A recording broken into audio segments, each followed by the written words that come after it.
Dalam kehidupan ini, hukum karma bukan sekadar balasan atas perbuatan. Lebih dalam dari itu, karma adalah hukum alam yang bekerja sunyi, halus, dan tak pernah tertukar. Ia tidak menunggu manusia percaya, tidak meminta penghormatan, dan tidak pernah terburu-buru. Karma bekerja sebagaimana api membakar dan air membasahi, tanpa emosi, tanpa motif, namun selalu tepat. Seringkali, manusia memandang karma hanya pada permukaan. Berbuat baik mendapat kebaikan, berbuat buruk mendapat keburukan. Namun, lapisan terdalam dari hukum karma justru jarang dipahami. Terkadang, kita sering menganggap nasib sebagai kebetulan atau takdir tanpa menyadari bahwa setiap gerak pikiran, ucapan, dan tindakan meninggalkan jejak. Jejak inilah yang membentuk arah hidup kita, mendorong pertemuan-pertemuan yang tak terduga, membuka atau menutup jalan, membentuk kebiasaan pikiran, bahkan mempengaruhi kualitas batin yang kita bawa ketika tidur, bermeditasi, hingga saat kematian. Karma bukanlah pengawas yang menghakimi setiap langkah manusia. Ia tidak bekerja untuk menghukum, melainkan untuk mengungkap. Karma menyingkapkan tabiat terdalam seseorang. Apa yang ia pikirkan ketika tak ada yang melihat, apa yang ia lakukan ketika tidak ada yang menilai, dan bagaimana ia merespons ketika diuji kehidupan. Disitulah rahasia terbesar karma bekerja. Ia memurnikan, membentuk, sekaligus mendidik. Bagi mereka yang mau melihat, memahami hukum karma tidak hanya melahirkan rasa takut untuk berbuat buruk, tetapi menghadirkan rasa takjub. Dunia ini ternyata sangat tertata, batin manusia sangat berpengaruh, dan kehidupan, baik yang nampak maupun yang tersembunyi, saling terjalin dalam hukum sebab akibat yang sangat halus. Maka, marilah kita menyingkap cara kerja hukum karma yang jarang diketahui banyak orang, dan tanpa berlama-lama ayo langsung saja kita mulai. Pertama, karma bekerja melalui pola batin, bukan sekadar tindakan luar. Banyak orang hanya melihat karma sebagai hasil dari tindakan fisik, apa yang tampak oleh mata, terdengar oleh telinga, atau tercatat oleh dunia. Namun, ajaran Buddha mengungkap lapisan yang jauh lebih halus. Akar karma terletak pada cetana, niat batin yang melandasi setiap gerak pikiran, ucapan, dan tindakan. Inilah yang jarang disadari orang. Dunia bisa tertipu oleh tampilan luar, tetapi hukum karma membaca getaran batin seperti seorang bijak yang tidak pernah salah memahami maksud seseorang. Ketika seseorang melakukan tindakan baik dengan hati yang keruh, penuh pamrih atau kesombongan, maka karma yang terbentuk pun keruh. Sebaliknya, ketika seseorang melakukan hal kecil dengan hati tulus dan jernih, benih karma yang tertanam justru lebih kuat. Karma bekerja seperti gema. Ia tidak memantulkan bentuk suara yang keluar dari mulut, tetapi kualitas dari keheningan batin yang mengiringinya. Disinilah misterinya. Perbuatan sama, hasil berbeda, karena yang dihitung bukan besar kecilnya tindakan, melainkan kejernihan hati yang melandasi. Batin manusia ibarat ladang energi. Setiap niat adalah benih yang ditanam di dalamnya. Tindakan hanya menopang pertumbuhan benih itu, tetapi kualitas benih ditentukan pada saat niat muncul. Bahkan sebelum tangan bergerak, sebelum kata terucap, karma sudah mulai bekerja. Inilah yang membuat Buddha mengingatkan pentingnya kewaspadaan batin. Sebelum kita bergerak, ratusan benih kemungkinan sudah menunggu untuk dipilih oleh niat kita. Dan apapun yang kita pilih, itulah masa depan kita. Dari sudut pandang spiritual, memahami hal ini membuat seseorang tidak lagi terfokus pada pencitraan luar. Ia mulai menyadari bahwa dunia luar hanya bayangan dari apa yang terjadi di dalam dirinya. Ia mulai memperhatikan pikirannya, memeriksa motifnya, membersihkan niatnya. Bahkan ketika berbuat baik, ia bertanya, apakah ini lahir dari cinta, atau dari keinginan dipuji? Apakah ini lahir dari welas asih, atau dari ketakutan untuk disalahkan? Pertanyaan-pertanyaan seperti inilah yang membentuk karma mulia.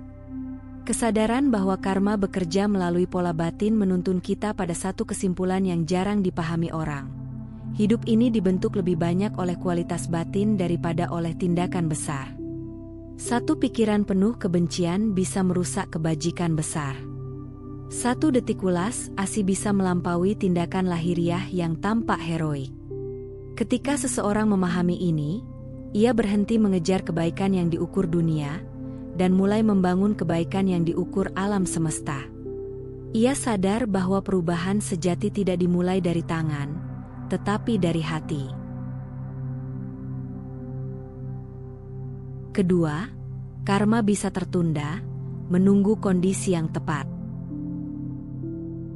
Salah satu misteri terbesar dari hukum karma adalah bahwa ia tidak bekerja secara instan. Banyak orang salah memahami karma seolah-olah ia adalah balasan yang selalu datang segera setelah tindakan dilakukan. Padahal, seperti biji yang membutuhkan musim, tanah yang subur, dan cahaya yang tepat, karma pun menunggu kondisi yang sesuai untuk berbuah. Inilah salah satu cara kerja karma yang jarang dipahami, ia tidak terburu-buru. Ia setia menunggu waktu yang tepat, bahkan bila harus menunggu lintasan kehidupan yang panjang. Keterlambatan ini sering membuat manusia lupa atau merasa aman. Seseorang mungkin melakukan keburukan tanpa mendapatkan akibat apa-apa dalam waktu dekat. Ia mungkin merasa berhasil mengelabui orang lain, menyembunyikan kesalahannya, atau memanipulasi keadaan untuk kepentingan diri. Namun, hukum karma tidak bekerja pada waktu manusia. Ia bekerja pada waktu alam semesta. Tidak adanya akibat bukan berarti tidak ada proses. Benih telah jatuh, hanya saja tanahnya belum siap untuk menumbuhkannya. Hal yang sama berlaku untuk kebajikan. Banyak orang merasa kecewa karena kebaikan yang mereka lakukan tidak segera membuahkan hasil. Mereka berbuat baik, tetapi hidup tetap sulit. Mereka menolong, tetapi masih disakiti. Mereka memberi, tetapi tidak mendapatkan balasan. Namun, ajaran Buddha mengingatkan, tidak ada kebaikan yang hilang. Hanya saja, karma baik sering memilih untuk berbuah ketika hati seseorang sudah cukup kuat untuk menerimanya, atau ketika hasilnya dapat membawa kebijaksanaan lebih dalam. Terkadang berkah tertunda karena jika datang terlalu cepat, ia tidak mendidik, melainkan memanjakan. Ketika kondisi tepat berkumpul, entah berupa situasi hidup tertentu, pertemuan dengan orang tertentu, atau keadaan batin yang sedang terbuka, karma muncul tanpa bisa ditahan. Ada karma buruk yang muncul sebagai kehilangan besar, bukan untuk menghancurkan, tetapi untuk melepas keterikatan. Ada karma baik yang muncul sebagai peluang tak terduga, bukan untuk memanjakan, tetapi untuk membuka jalan kebijaksanaan. Cara kerja karma tidak pernah salah waktu. Ia datang pada saat yang paling mampu membentuk dan menyadarkan seseorang. Memahami bahwa karma bisa tertunda membawa kita pada kesadaran penting. Hidup ini tidak bergerak dalam garis lurus, tetapi dalam lingkaran sebab akibat yang halus. Tidak ada yang benar-benar selesai, dan tidak ada yang benar-benar hilang. Semua menunggu musimnya. Kesabaran, ketulusan, dan kewaspadaan batin menjadi kunci, karena kita tidak pernah tahu benih mana yang akan tumbuh berikutnya. Ketika seseorang memahami misteri ini, ia berhenti meremehkan perbuatan buruk sekecil apapun, dan berhenti putus asa terhadap kebaikan sekecil apapun. Ia mulai hidup dengan penuh kesadaran bahwa setiap tindakan, bahkan yang terlihat remeh, sedang merancang masa depan yang diam-diam menunggu untuk terbit.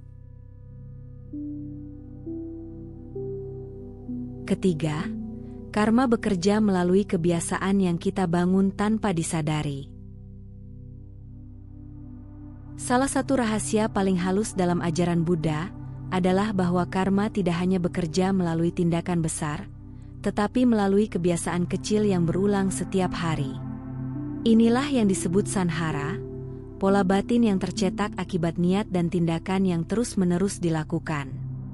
Setiap kali kita marah, cemas, iri, atau serakah, kita tidak hanya menciptakan karma untuk peristiwa itu saja, tetapi juga memperkuat jalur batin tertentu di dalam diri kita. Lama-kelamaan, jalur itu menjadi karakter, dan karakter menjadi nasib. Inilah misteri yang sering luput dari perhatian. Masa depan tidak dibangun oleh kejadian besar, tetapi oleh kebiasaan kecil yang dilakukan tanpa sadar.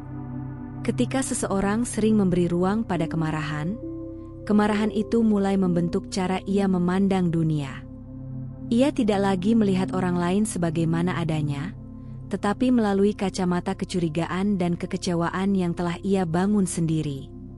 Tanpa sadar, hidupnya mulai menarik situasi dan orang-orang yang bersesuaian dengan pola batinnya.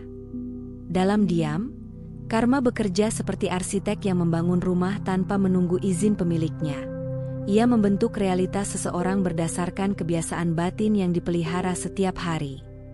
Sebaliknya, ketika seseorang berlatih metta, cinta kasih tanpa syarat, kebiasaan batin itu juga membangun jalurnya sendiri. Perlahan, batin yang mudah gelisah mulai menjadi tenang, batin yang keras mulai melunak, dan batin yang dulunya gelap mulai memancarkan cahaya yang hanya dimengerti oleh sesama yang peka. Orang yang sering berlatih cinta kasih tidak hanya berubah dalam suasana hati, tetapi juga dalam kualitas energi yang dipancarkannya. Kehadirannya menjadi doa yang hidup. Ia menjadi tempat di mana orang lain merasa aman tanpa ia perlu berkata apa-apa. Kekuatan terbesar kebiasaan batin adalah bahwa ia bekerja bahkan ketika kita tidak memperhatikannya. Kebiasaan adalah karma yang terus bergerak, bahkan saat kita diam. Ia mengatur bagaimana kita bereaksi pada tekanan, bagaimana kita berbicara tanpa persiapan, apa yang kita lakukan ketika tidak diawasi. Dalam ajaran Buddha, inilah karma yang paling menentukan arah hidup seseorang, bukan karma sesaat, tetapi pola jangka panjang yang memahat struktur kepribadian. Disinilah tampak bahwa karma bukan sekadar balasan, tetapi pewaris. Kita mewarisi kualitas batin dari pola yang kita bangun sendiri. Memahami bahwa karma membentuk kebiasaan, dan kebiasaan membentuk kehidupan, membawa kesadaran yang sangat mendalam. Perubahan besar tidak dimulai dari peristiwa besar, tetapi dari keputusan kecil yang diulang setiap hari. Satu niat baik yang terus dipupuk bisa mengubah seluruh arah hidup. Satu pola buruk yang dibiarkan tumbuh bisa menjerumuskan kehidupan dalam kegelapan tanpa kita sadari. Inilah alasan Buddha menekankan kewaspadaan dalam setiap momen. Karena detik ini, di dalam batin kita, karma sedang bekerja memahat masa depan. Ketika seseorang benar-benar memahami rahasia ini, ia akan mulai menjaga pikirannya dengan kasih, niatnya dengan kebijaksanaan, dan kebiasaannya dengan penuh kesadaran. Sebelum dilanjut, jika apa yang Anda pahami dari video ini membawa manfaat, kami dengan rendah hati mengajak Anda untuk mendukung Rakitua dengan memberikan like dan subscribe. Jangan lupa bagikan juga kepada sahabat, keluarga, dan orang yang Anda sayangi, agar semakin banyak yang mendapatkan inspirasi dari ajaran Buddha. Anda pun bisa meninggalkan komentar positif sebagai wujud semangat dalam menebarkan kebaikan. Bagi Anda yang ingin mendukung lebih jauh, silakan berlangganan atau memberikan donasi melalui saweria yang tercantum pada deskripsi video ini. Setiap dukungan Anda akan sangat berarti untuk terus menghadirkan dhamma yang menyejukkan hati. Mari terus telusuri ajaran yang sangat berharga ini, karena kami yakin pesan ini akan sangat berguna bagi Anda di kemudian hari. Keempat, karma tidak pernah salah alamat, tapi bisa berganti bentuk. Salah satu cara kerja karma yang paling halus, dan paling jarang disadari manusia, adalah bahwa karma tidak selalu datang dalam bentuk yang kita bayangkan. Banyak orang menunggu akibat buruk datang sebagai bencana, atau mengharapkan karma baik hadir sebagai keberuntungan besar. Padahal, dalam hukum karma, bentuk bukanlah yang utama. Esensi karma adalah pembelajaran dan penyadaran batin. Karena itu, karma bisa datang dalam berbagai rupa.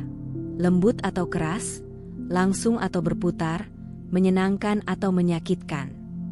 Namun, apapun bentuknya, ia tidak pernah salah alamat.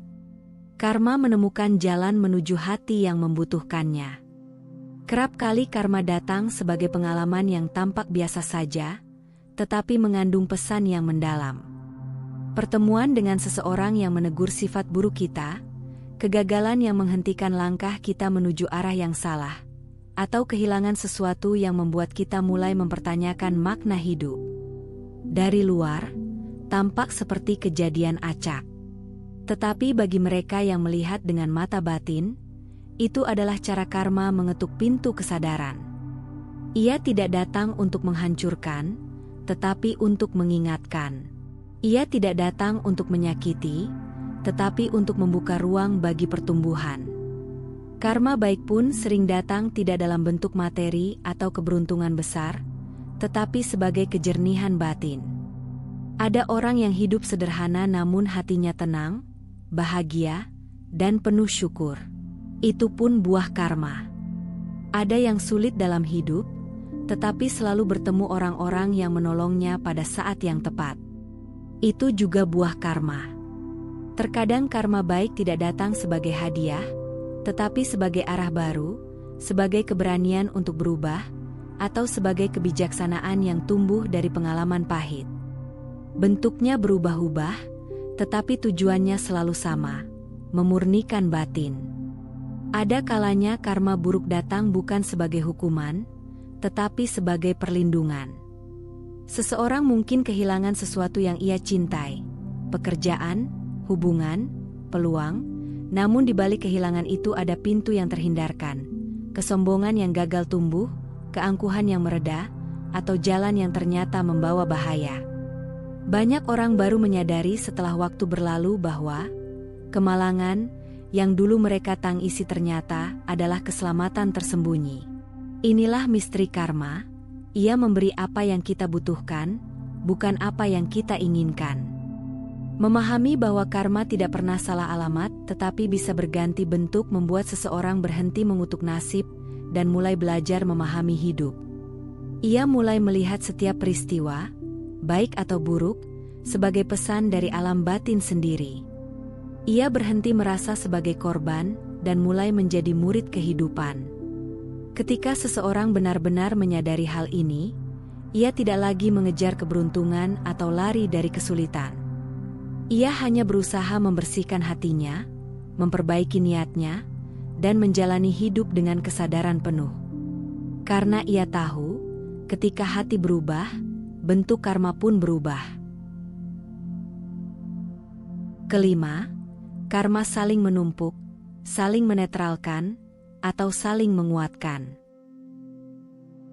Ada satu cara kerja karma yang sering luput dari perhatian, ia menggunakan manusia sebagai cermin. Tidak selalu berupa peristiwa atau kejadian besar, karma sering hadir melalui orang-orang yang muncul dalam hidup kita, yang menyentuh batin, mengguncang hati, atau menguji batas kesabaran. Setiap orang membawa pesan tertentu. Ada yang datang untuk menyembuhkan luka, ada yang datang untuk membuka luka lama agar bisa disembuhkan, dan ada pula yang datang hanya sejenak untuk mengubah arah hidup selamanya. Semua bukan kebetulan, mereka adalah bagian dari arus sebab akibat yang halus. Terkadang seseorang masuk dalam hidup kita membawa kebajikan, guru yang bijak, sahabat yang penuh pengertian, pasangan yang menunjukkan arti kesetiaan, atau bahkan orang asing yang menolong tanpa pamrih. Kehadiran mereka adalah buah karma baik dari masa lalu, benih cinta kasih yang pernah kita tanam dan kini kembali sebagai kehangatan. Lewat mereka, semesta mengingatkan bahwa kebaikan tidak pernah sia-sia. Ia selalu pulang kepada pemiliknya, meski melalui jalan yang tidak diduga. Namun, tidak semua yang datang memberi kenyamanan. Ada pula yang hadir sebagai ujian. Orang yang membuat kita marah, iri, kecewa, atau merasa tidak dihargai. Mereka mungkin memicu reaksi negatif dalam diri kita, tetapi justru disitulah letak pelajarannya. Mereka memperlihatkan bagian-bagian diri yang belum selesai, belum bersih, belum matang. Tanpa mereka, kita mungkin tak akan pernah melihat bayangan gelap dalam diri sendiri. Dengan mereka, karma bekerja seperti guru yang tegas tapi adil, mengungkap apa yang perlu dimurnikan. Ada juga pertemuan yang sangat singkat, tetapi meninggalkan bekas yang sangat dalam. Orang yang hanya kita temui sekali, namun ucapannya mengubah cara kita melihat dunia. Orang yang hadir sebentar dalam perjalanan hidup, namun membuka pintu kesadaran yang selama ini tertutup. Pertemuan seperti ini terasa penuh misteri, seolah semesta sedang merancang sesuatu. Dan memang demikianlah karma bekerja. Ia mengatur pertemuan yang diperlukan jiwa, bukan yang diinginkan ego. Ketika seseorang menyadari bahwa setiap orang adalah pembawa pesan karma, ia mulai hidup dengan cara yang berbeda. Ia tidak lagi gegabah menilai, tidak mudah menghakimi, dan tidak cepat menyalahkan. Ia belajar mendengarkan pelajaran di balik kehadiran setiap manusia. Ia mulai melihat bahwa hidup ini sebenarnya adalah dialog antara batin dan semesta, dengan orang-orang sebagai perantara. Dan ketika hati menjadi jernih, hubungan yang datang pun akan menjadi jernih. Karena karma tidak hanya menciptakan kejadian, ia juga menciptakan pertemuan. Dan dalam setiap pertemuan, selalu ada pintu bagi kebijaksanaan. Keenam, karma bisa berubah melalui pemurnian batin. Salah satu rahasia terbesar dalam ajaran Buddha, dan yang paling jarang dipahami orang, adalah bahwa karma bukanlah hukuman mutlak yang tidak bisa diubah. Banyak orang hidup dengan ketakutan pada masa lalu mereka, seolah-olah setiap tindakan buruk adalah beban yang harus dibayar dengan penderitaan tanpa jalan keluar. Padahal, dalam hukum karma, batin memiliki peran yang jauh lebih menentukan daripada masa lalu itu sendiri. Dengan memurnikan batin, seseorang bisa mengubah arah arus karmanya, seperti seorang pelaut yang dapat mengubah haluan meski angin sempat berhembus ke arah lain. Pemurnian batin adalah kekuatan transformatif yang bekerja pada tingkat terdalam dari keberadaan manusia. Pemurnian batin terjadi melalui sila, moralitas, samadhi, ketenangan meditasi, dan panya, kebijaksanaan. Ketiga latihan ini tidak hanya memperbaiki perilaku, tetapi juga menenangkan pusaran energi negatif yang selama ini mengendap di dalam diri. Ketika batin mulai jernih, getaran karma lama melemah dengan sendirinya. Seperti air berlumpur, jika dibiarkan mengendap dalam keheningan, lumpurnya turun, dan kejernihan muncul ke permukaan. Batin yang tenang memiliki kemampuan untuk mengendapkan karma lama sehingga tidak lagi menimbulkan guncangan besar dalam hidup. Kebijaksanaan adalah faktor yang paling kuat dalam membebaskan seseorang dari arus karma. Ketika seseorang mulai memahami hakikat kehidupan, bahwa segala sesuatu tidak kekal, tidak memuaskan, dan tanpa inti diri, reaksi terhadap penderitaan pun berubah.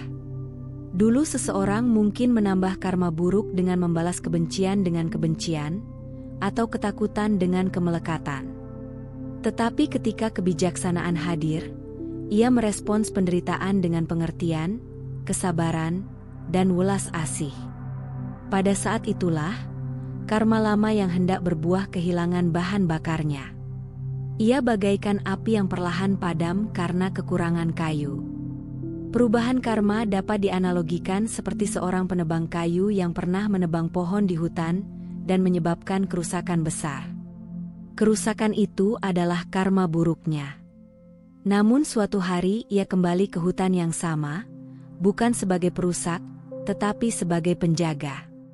Ia menanam bibit baru, merawat pohon-pohon muda, dan membersihkan hutan dari sampah yang dulu ia sebabkan sendiri. Seiring waktu, kondisi hutan berubah. Kerusakan memang pernah ada, tetapi sekarang tumbuh kehijauan baru. Inilah perumpamaan bagi batin manusia. Meski pernah merusak, ia tetap punya potensi untuk memperbaiki. Pemurnian bukan menghapus masa lalu, tetapi menumbuhkan masa depan yang berbeda. Ketika seseorang benar-benar memahami bahwa karma bisa berubah melalui pemurnian batin, muncullah harapan yang lembut tetapi kuat. Ia berhenti membebani dirinya dengan rasa bersalah, sekaligus berhenti menunda perubahan. Ia belajar bahwa setiap momen penuh dengan kemungkinan untuk memperbaiki diri. Hukum karma bukanlah belenggu, tetapi undangan untuk bangkit. Ia bukan tentang balas dendam semesta, tetapi tentang pertumbuhan kesadaran. Dan ketika batin sepenuhnya jernih, seseorang tidak hanya bebas dari penderitaan, ia bebas dari tumpukan karma yang dulu mengikatnya. Inilah misteri agung yang selama ini tersembunyi di balik ajaran Buddha. Masa depan bukan semata-mata warisan masa lalu, tetapi buah dari kesadaran yang dibangkitkan hari ini. Hukum karma, sebagaimana dijelaskan Buddha, bukan alat untuk menakut-nakuti. Ia adalah penuntun, pengingat bahwa hidup bekerja dalam keteraturan. Apapun yang kita tabur dalam batin akan kembali, entah cepat atau lambat, entah dalam bentuk yang kita harapkan atau tidak. Pemahaman ini bukan untuk menimbulkan kecemasan, tetapi untuk menumbuhkan kewaspadaan dan kebijaksanaan. Mengetahui cara kerja karma membuat kita lebih lembut dalam bersikap, lebih berhati-hati dalam berpikir, dan lebih tulus dalam berbuat. Kita mulai sadar bahwa setiap senyuman, setiap kata, setiap niat adalah benih yang akan tumbuh menjadi masa depan kita sendiri. Setiap detik adalah peluang untuk memperbaiki arah hidup. Ketika seseorang memahami karma dengan benar, ia berhenti merasa menjadi korban kehidupan. Ia menyadari bahwa masa depan berada di tangannya sendiri. Ia tidak lagi menunggu keberuntungan jatuh dari langit, tetapi menanamnya setiap hari melalui perbuatan baik, ucapan bijak, dan batin yang jernih. Akhirnya, memahami hukum karma mengajak kita menyadari bahwa kehidupan ini jauh lebih dalam daripada apa yang tampak. Kita bukan hanya makhluk yang berjalan di atas tanah, tetapi jiwa yang tengah belajar, bertumbuh, dan bergerak menuju kebebasan. Dengan memahami hukum karma, kita berjalan lebih sadar, lebih ringan, dan lebih damai. Jika video ini bermanfaat, jangan lupa dukung kami dengan cara berikan like dan subscribe, bagikan kepada teman dan orang yang kamu sayangi, dan jangan lupa tinggalkan komentar yang positif. Kamu juga bisa berlangganan untuk mendukung kami, atau berdonasi melalui saweria yang tercantum pada deskripsi video ini. Cukup sampai di sini dulu video kali ini. Mari bersama Rakitua, membina diri di jalan Buddha dan semoga semua makhluk hidup berbahagia.